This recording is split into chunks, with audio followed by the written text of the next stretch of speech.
Hey y'all, this is Mongo, and this is going to be my news and notes from Ruthless Aggression Episode 3, the Evolution episode.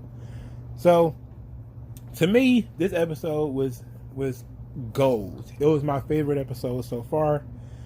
Look, I have the Randy Orton DVD, I have the Batista DVD because I kind of collect those biography DVDs. So a lot of the stories, the Ric Flair DVD also kind of goes into a lot of this stuff. So a lot of this was a remix and a stew of those kind of three DVDs kind of mixed together and dumped into this. But the reason why this was one of my favorites is because it goes into a couple of stories that I did not remember or did not know happened because I was not watching wrestling between 2000 and 2004. I didn't watch a lot of wrestling. I probably didn't watch any. So I didn't get to see, I remember seeing the RNN skits, the Randy Orton skits where he had blown out his shoulder.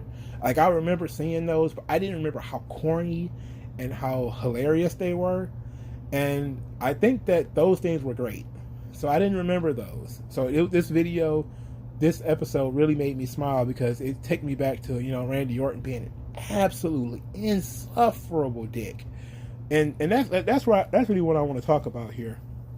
Is that what kind of person sees Randy Orton and thinks I'm going to reward that asshole with an opportunity to be a top guy in the wrestling business? And maybe they thought they could tame him, and they did a good job of it. Ultimately, Randy did kind of calm down over the couple of years, but there were two stories in particular that were really, well, three or four stories in particular that made me, well, there was two. Go back to my original. There was two that I really cared about, but there's a quite a few that I thought were interesting. Number one, Batista, do you want to make friends or you want to make money? That's a click saying, man. Like that's a click thing. Like I remember hearing, Scott Hall say it. I remember hearing Kevin Nash say it.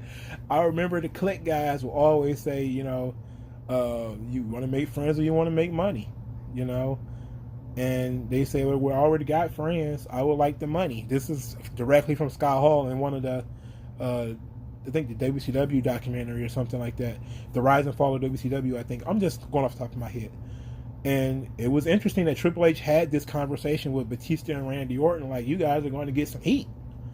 People are going to dislike you for the position that you're going to be in, and they're not going to want to be friends with you guys. They're not going to like you. They're going to be jealous, but you have to, be willing to take it and to deal with it.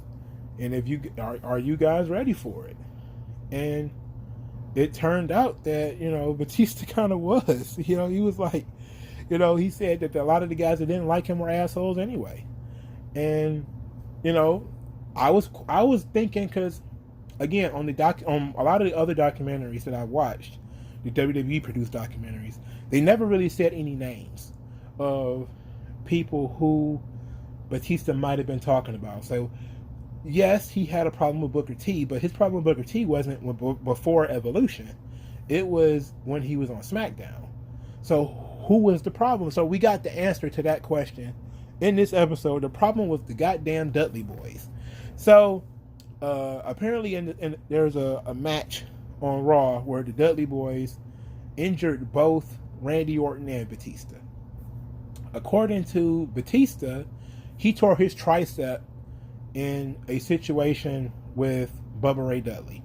Bubba Ray Dudley says that Batista tore his tricep pushing Bubba Ray in the face, and which sounds weird, right?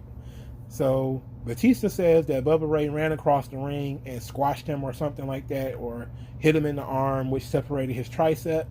Bubba Ray says, I pushed Batista in the face. Batista pushed me back, and in doing so, tore his tricep. I'm not inclined to believe Bubba on this one, only because of the next point, the point after I talk about Randy Orton. So apparently they did a spot with Randy Orton where the Dudley Boys were going to do a double flapjack to Randy Orton. This move, I've seen this move 100 times. It's fairly easy. It's just a straight face bump. So how did the Dudley Boys botch?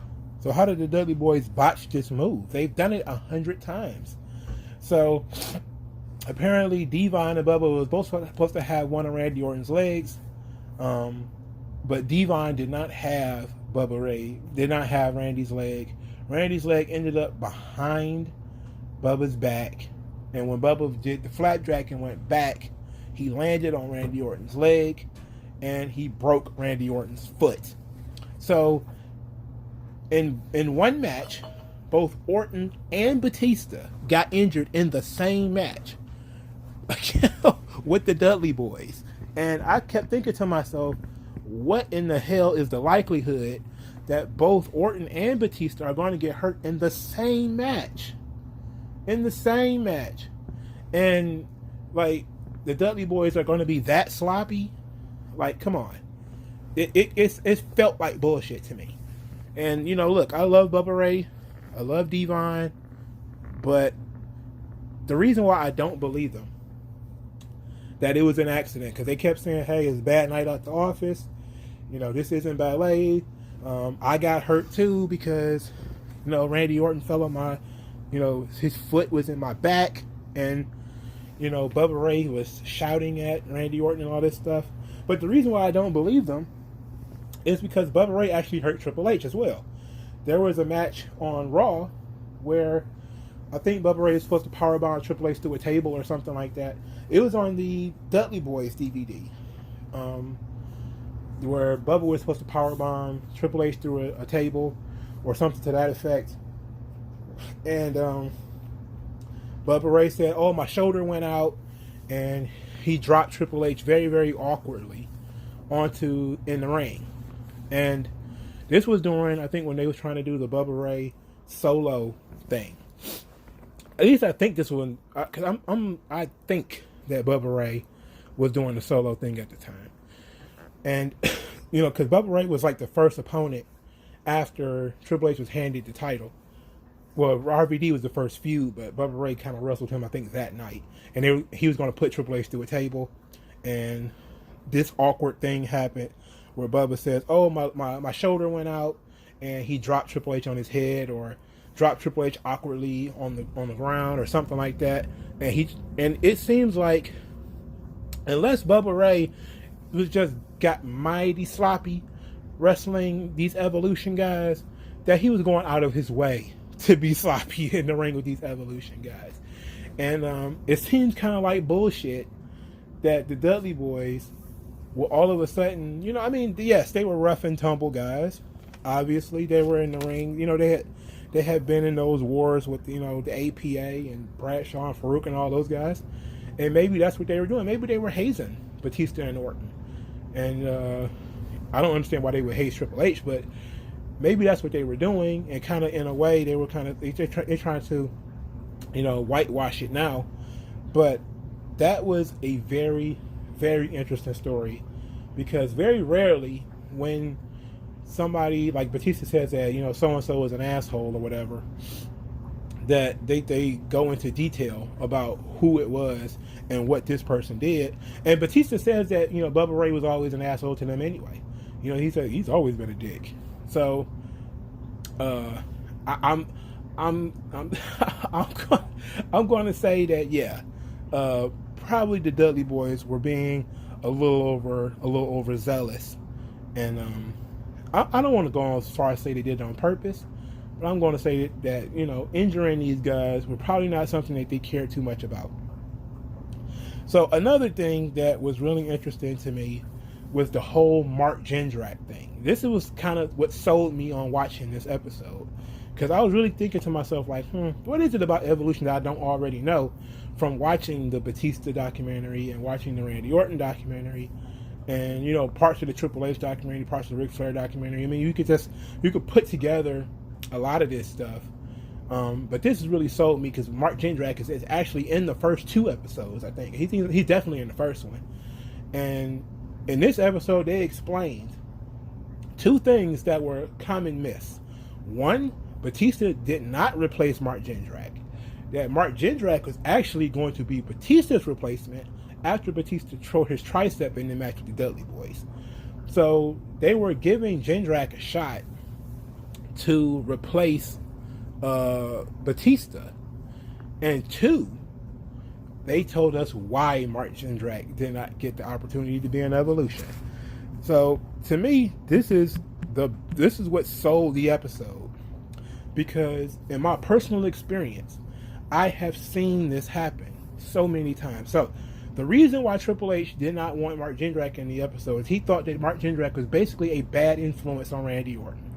That when Randy Orton was in the car with Triple H and Ric Flair, he was perfectly fine. But when he was with Marl Jindrak, they basically acted like two fucking morons, and they were being annoying and being immature. And Marl Jindrak was also very immature in the same way that Randy Orton was. And they kind of paralleled them. And this is Orton's best friend, Marl Jindrak, his best friend, and it was hard for them to work.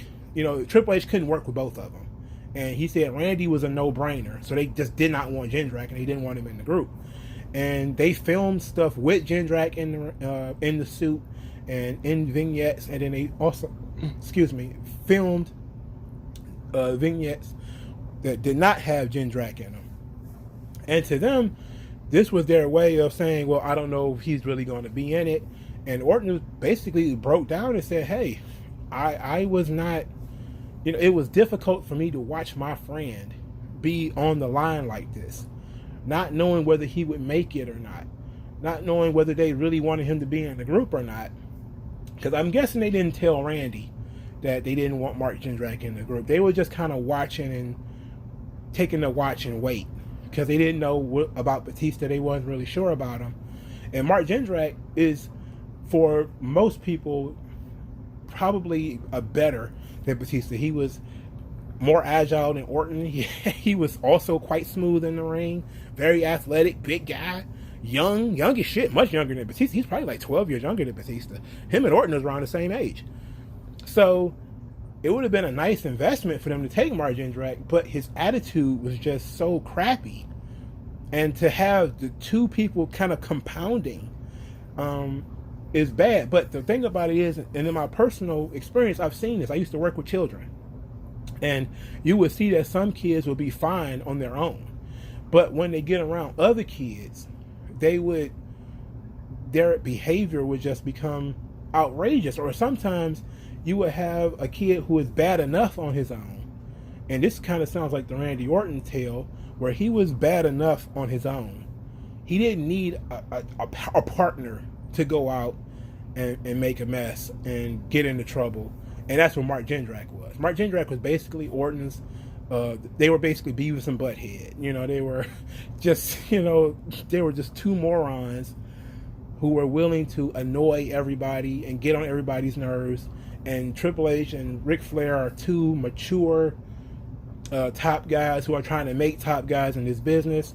And Jindrak and Orton are fuckboys who are playing around and not taking the business seriously. And so one of them had to go. And since they had already earmarked Orton for that spot, Jindrak had to go.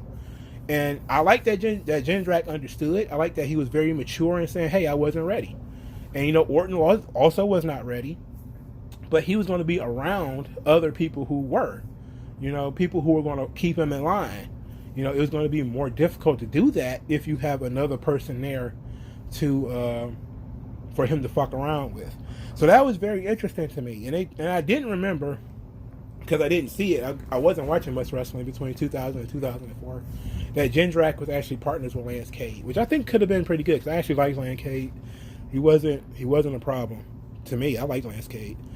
So I think Jindrak and Cade could have been a cool tag team, and maybe instead of having Jindrak as a member of Evolution, he probably would have been pretty cool as an opponent for Evolution. But it just seems like Triple H just didn't want to deal with him. So that was really interesting to me.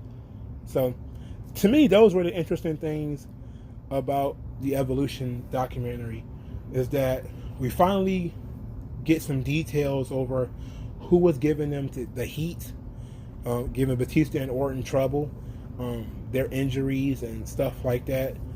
And we finally got the answer to why they didn't want Marl Jindrak in Evolution.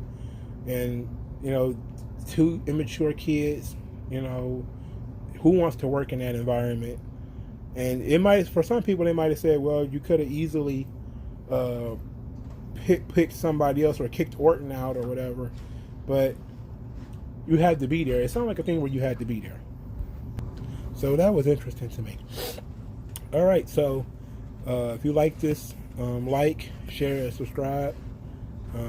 Leave a comment, and I'll talk to you guys later. Peace.